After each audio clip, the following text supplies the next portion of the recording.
Welcome to this online lesson. How did William consolidate his power after the Battle of Hastings? After all, the Battle of Hastings was only the start of the conquest of England and not the end. It is often said that at the end of the Battle of Hastings, Duke William was now King William the Conqueror of England.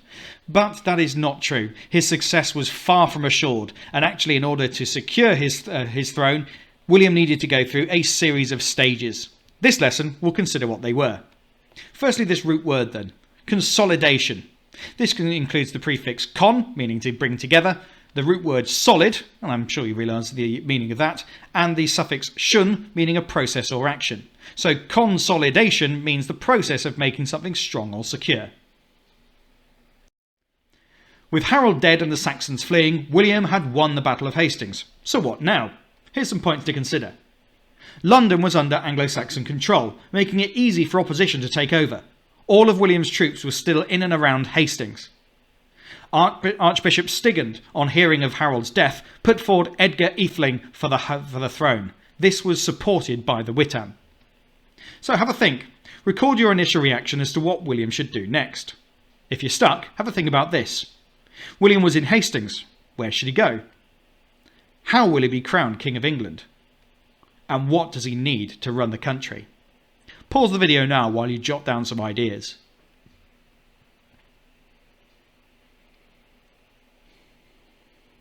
So, if William's in Hastings, where should he go? The obvious answer would be London. If he can capture London, he captures one of the centres of government of England and will help undermine Edgar's claim to the throne. However, that's not going to be straightforward. London at this point is still defended. He will need to be a bit more sneaky than that. How is he going to be crowned King of England? Well, somehow he's got to convince the Saxons, and Archbishop Stigand perhaps, to crown him king instead of Edgar Atheling. Perhaps one way of doing this would be by terrifying them so that they're too scared to say no. So what will he need to run the country? Well, it's unlikely at this point that William's going to gain the support of the Anglo-Saxons. So instead, he needs to ensure that they're too weak to fight back, and even if they're considering fighting back, that they're too weak to actually do it. Or too scared. Let's have a look at William's actions. You're going to see some events on the next screen, and then you'll be able to record them in chronological or time order. Later, you will label a map with these events and draw arrows to show William's progress from location to location. As a challenge, you'll be able to categorise each card or event under one or more of the following headings. Terror, examples that show he's trying to scare the English. Visible shows of power. This is where William used public and often symbolic gestures to show how powerful he was. And negotiations and surrender, times when he interacted with the Saxon people and got them to give in. If you finish that really quickly, consider this. Which step was most important in William consolidating his power? And you can explain this importance using point, example, explain. The diagram then should look something like this. It goes from the winning of the Battle of Hastings and then 6 events in chronological order from first to last to him being crowned King of England. So that's your beginning and your end points. Winning at Hastings and ending with William crowned at King of England. What you might want to do is pause the video here and make a note of some of these instructions, which will make it easier when you're flipping back and forth. But on the next screen, you'll see what those events actually are. Pause the video now if you want to. Okay, let's have a look at the events. Remember, record these events and arrange them in chronological or time order. Then, complete the other follow-up tasks. Here are the events. William was crowned king at Westminster Abbey on December the 25th, 1066. William harried the land to the south and west of London to terrify the English. He hoped this would make them give up. William beat and killed Harold at the Battle of Hastings the 14th of October 1066. William captured the port of Dover, making it easier to land reinforcements and build castles. William built castles on the road between Dover to London to provide his troops with a secure base to scare the English. And terrified by Norman attacks around London, Edgar Atheling and the Earls, Edwin and Morcar, surrendered to William, leaving London undefended. The submission of the Earls took place at Berkhamsted. Alright, quite obviously that's all muddled up and jumbled up, but if you look, there is a logic to this. Look at geographically where they're moving and look for any significant dates that come up. So pause the video while you complete that task with all of those events in order.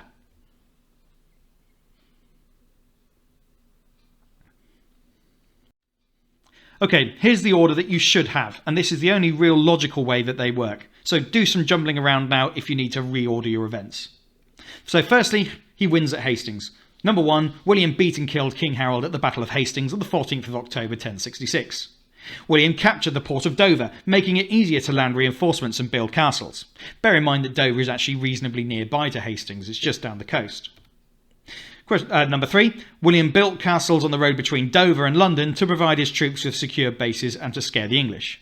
Right, if he's heading for London, he can't go from Dover to London until he's reached Dover. There's your clue there. Number 4. William harried the land to the southwest of London to terrify the English. He hoped that this would make them give up. Fifthly, terrified by Norman attacks around London, Edgar Atheling and Earls Edwin and Morcar surrendered to William, the submission of the Earls. And lastly, William was crowned king at Westminster Abbey on December the 25th, 1066. What a Christmas present for him. Okay, if you need to make any corrections, pause the video and do so now. Right, let's go on to the next stage. Here's some detail about the submission of the Earls. The Archbishop of York, Edgar Atheling, and the Earls Edwin and Morcar all submitted, which means gave in to William, at his new castle at Berkhamsted. So why was it so important to William that the Earls submitted? Think about their importance in running England and what power the Earls had.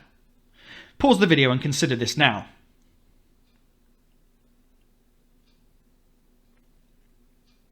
Okay, remember that William was worried about having to fight more battles against the English. By submitting, the Earls were showing that they were not prepared to fight any further battles and that they would actually accept him as King of England, which must have been a very bitter pill to swallow. But crucially, this also meant that London was now open and he would be able to enter it, be crowned king, without having to face opposition. It's worth noting as well that this photograph is of Berkhamsted Castle as it looks now.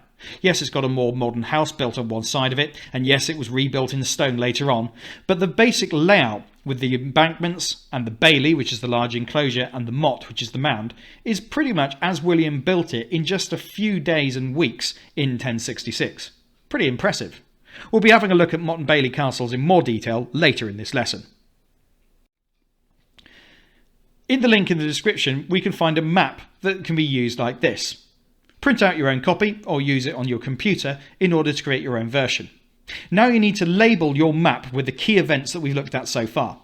Notice that there are event 1, event 2, event 3, event 3, 4 and so forth are arranged around this map. You should be able to draw arrows between them then to show William's progress in and around London. Pause the video while you complete that.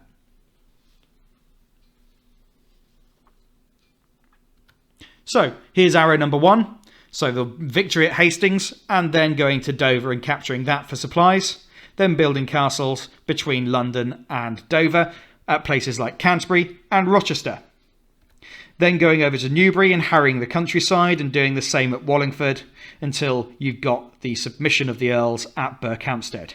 And then lastly being crowned king at Westminster Abbey in key event 6. Here we can see that William has taken a sort of a clockwise route around London. So he's not gone straight for the target, he's gone around it, terrifying the English until they give up without a fight. So we're going to put some of our knowledge to the test now with a narrative account style question. This is a sort of question that you'll encounter in paper 2 of the Edexcel exam, and you will not be asked a question of this style in the Anglo-Saxons topic. Nevertheless, it's useful to practice the skills involved with writing a question like this, and actually the thinking behind it will be really helpful in terms of understanding the process by which William conquered England and secured and consolidated his power. So it's an 8-mark question. 4 marks will be for your knowledge and 4 marks will be for your analysis and your explanation as to how this worked. So first of all, some preparation. Choose 3 key events from your cards and then put them in chronological or time order. They should already be there on your map. Consider how they link together. Does one event lead to another? So, if the first event happens, does that then enable the next event to happen, or would it have been impossible without it? Then writing your answer. You make a point. Make a point by using a linking sentence starter, words like firstly, or this led to, or consequently, or as a result. Then give an example. Give an example of what happened. This may be within your point sentence. And then explain. Explain the effects of your example. And then link it back to the question. Explain how this consolidated or strengthened William's power. Then when you're ready to move on to your next one, you choose another linking sentence starter. So think about what event results from your first event and so on and so forth. At the end, you can give a conclusion. The most important development was, or because of this, or these developments are linked by because. Just have a think about what the overarching theme is of how William consolidated his power before his coronation. If you want to, you can start this now, and I'd spend between 10 to 12 minutes on answering this question. You might want to spend as many as 15 if you're unfamiliar with this style of question. Additionally, if you are really unsure, I'm going to give you an example to start with, but you may not want to use that. So if you want to get cracking with your answer now, then pause the video. If not, the example paragraph will be coming up. Here's an example paragraph. Firstly, William established castles at Dover, Canterbury and other important locations. These Motte and Bailey castles could be built quickly, intimidated the English and showed William's power over the area. This consolidated his power as it allowed him to have secure bases if the English attacked and made it less likely that the English would risk an attack. As a result of this, William was able to harry the countryside around London. This further terrorised the English because, and that's where you would complete the answer. So now you've got an idea of how it might look, you can pause the video again and have a go at that answer. Remember, no more than 15 minutes, you'll probably get it done in about 12. Pause the video now.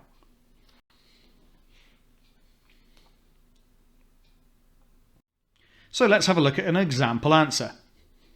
I've colour-coded the point, example, explain and link as follows. Firstly, William established castles at Dover, Canterbury and other important locations. These Motte and Bailey castles could be built quickly, intimidate the English and showed William's power over the area.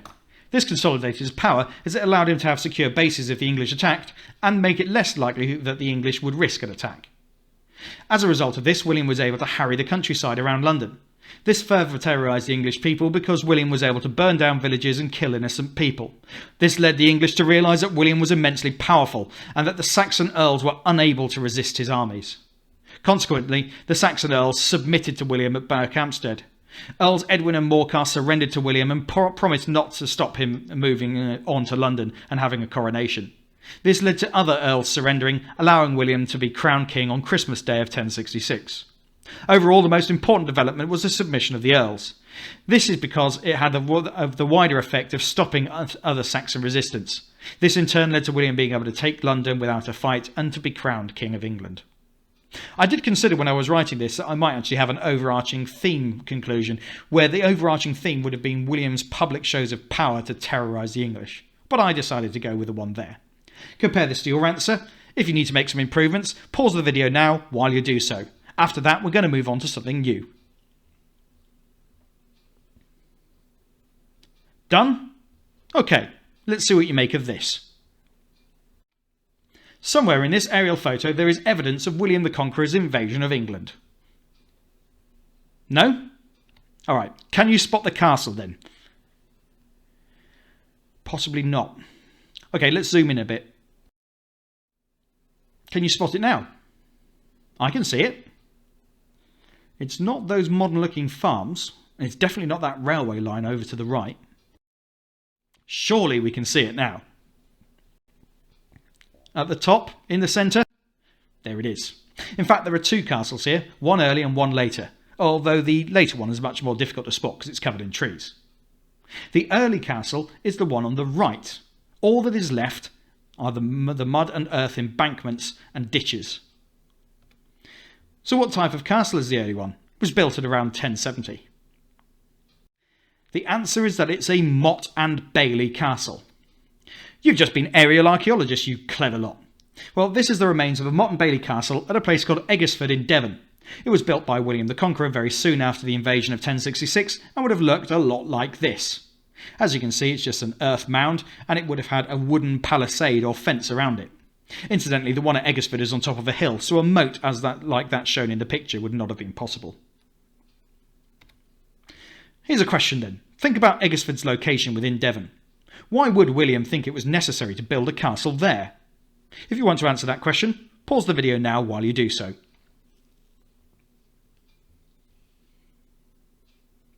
Well, the fact is, securing London would not secure the whole of England. Devon, being a more outlying area, might be at risk of rebellion on the expectation that William's main forces would not be there. By building castles, he showed that his forces were there, that they were there to intimidate the local people, and that they were there as a secure base with which to respond to attacks.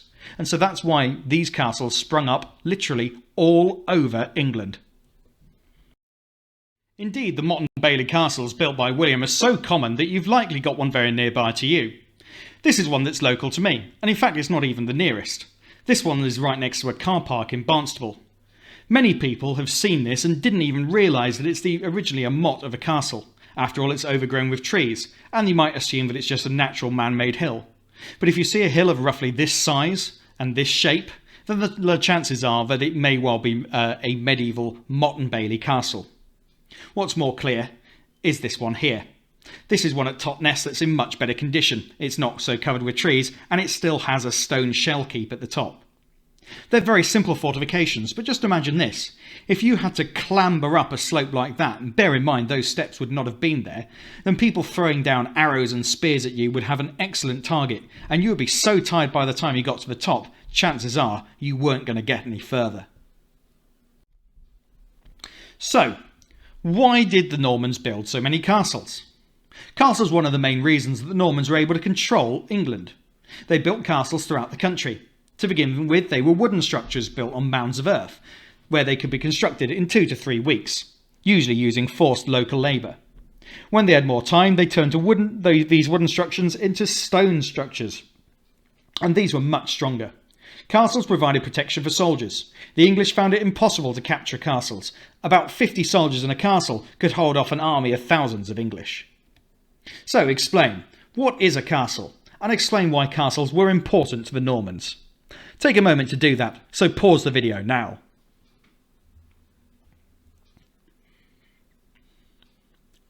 Basically, castles were what historians call a force multiplier.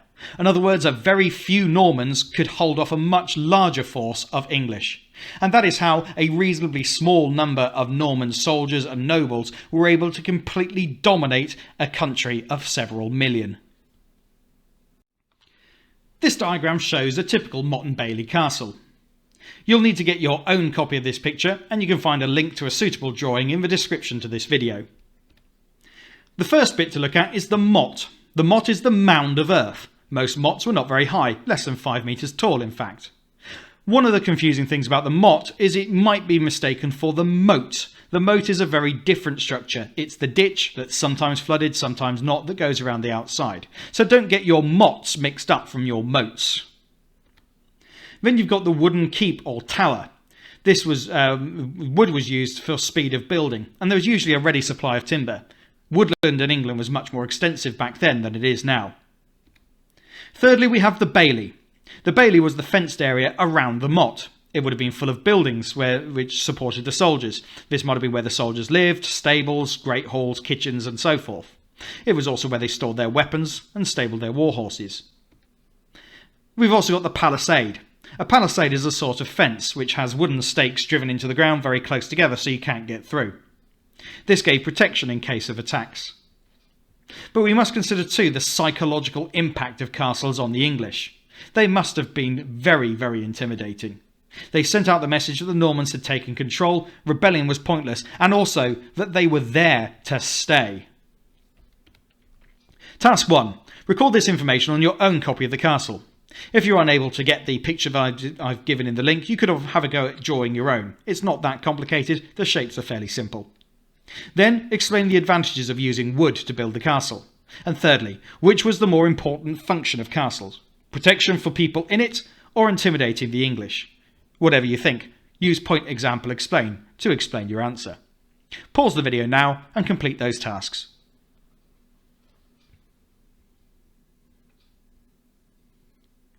Okay, so what are the advantages of using wood? Well, it's usually nearby so you can get it without having to cut stone and without having to wait for it to arrive. That meant that the castles could be built very quickly, and as you secured the area, you could, if necessary, replace it in stone, although this didn't always happen. So what's the more important function? Well, there's no real right answer to this. So whether you've decided it's all about intimidating the English or protecting the people, do try and come down on one side or the other. You don't often get far in history by simply sitting on the fence.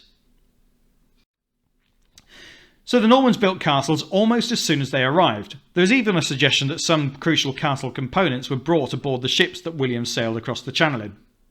This is a scene from the Bayeux Tapestry showing the building of a castle immediately after the Battle of Hastings, or indeed, depending on your interpretation, immediately before.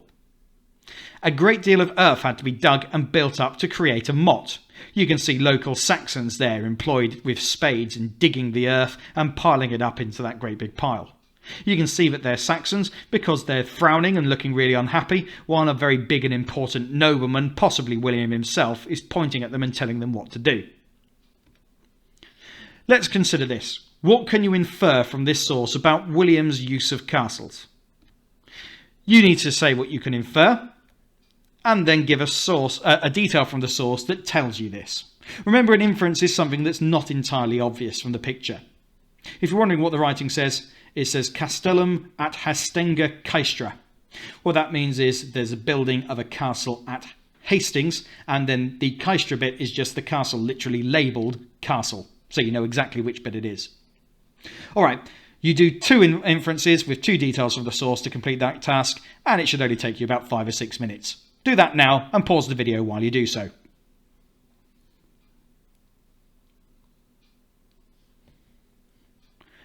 Okay, let's move on. So why did William build castles? Castles were crucial to William's control. They enabled the Normans to dominate over 2 million English people. They used them as bases to control local areas, and they meant that they could protect their war horses more effectively. One knight on horseback could cut through an army of foot soldiers, and so it was worth keeping this valuable resource protected. And lastly, they were used to intimidate local people and protect them from the threat of attack. In your own words, briefly describe why William built castles. You could use the writing frame to help structure your answer, or you could just note down these details. But just make sure that you've got something for your revision notes that you can refer back to later on.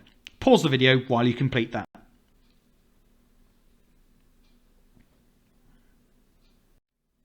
Finally then, categorise these factors in William's consolidation of power from most to least important in your point of view.